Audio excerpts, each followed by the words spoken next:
This is a 1985 Slantnose V2 Special Wishes.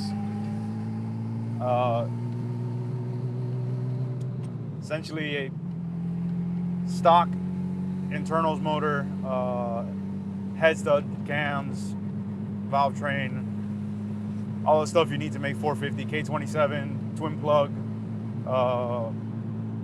Heads have been reworked. All of the cool shit that you'd want in an 80s car to feel like a proper 80s car. And all of it's relatively new. So if you were to build a hot rod in 1990, it would be this, but it was built over the last 10 years. Car has a pretty cool story. It was originally owned by my buddy Tate.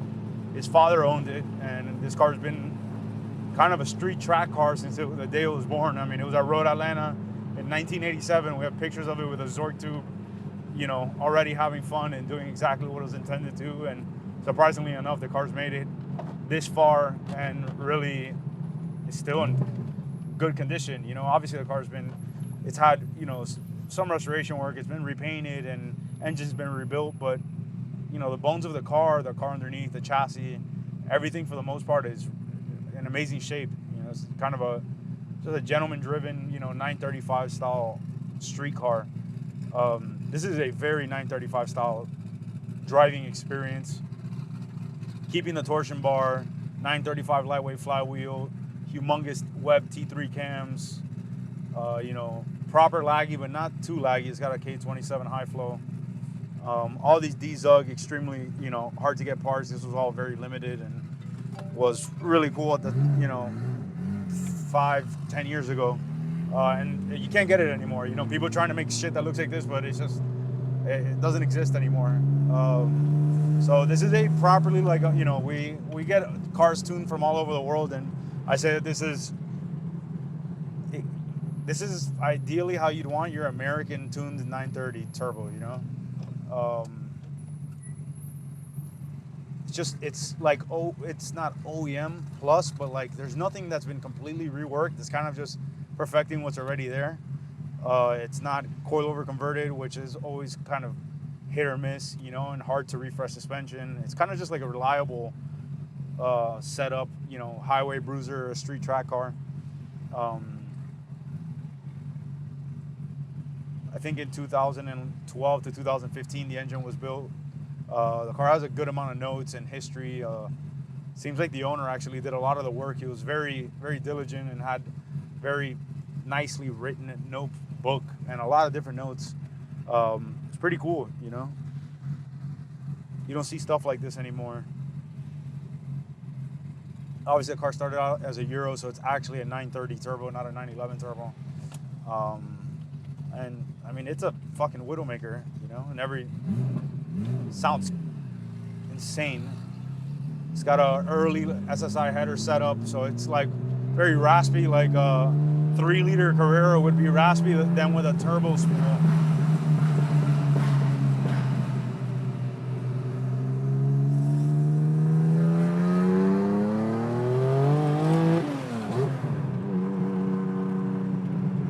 Got the boost turned pretty far down. Just turned it a couple knobs right here, and so we went from here to here. So now you'll see the boost. It's usually like 1 bar is what it's happy. I think it made at about 1.2 bar on race gas. It made, I think it was like 415 wheel, which may not sound like a lot, but keep in mind this car weighs 2,800 pounds, give or take, and it's a fucking handful. You know, everything is still old school and feels old school, and it's plenty of power to have fun.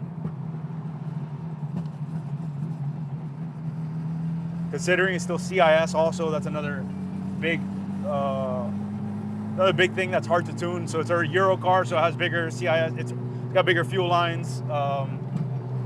The distributor was sent out to Flowtech. Warm-up regulator is adjustable. Forgot, it's some sort of, I think Leask, like Brian Leask or something like that is the name.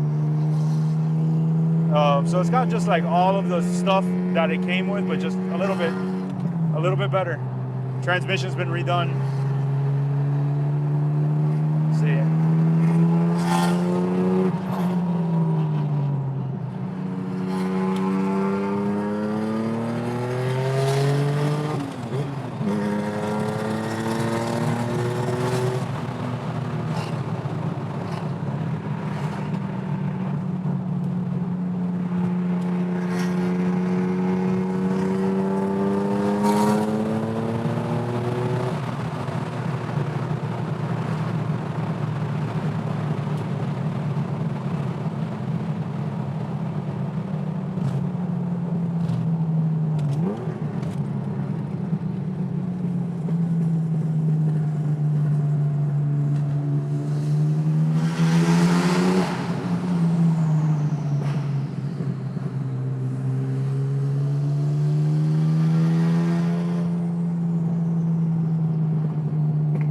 sounds fucking nuts.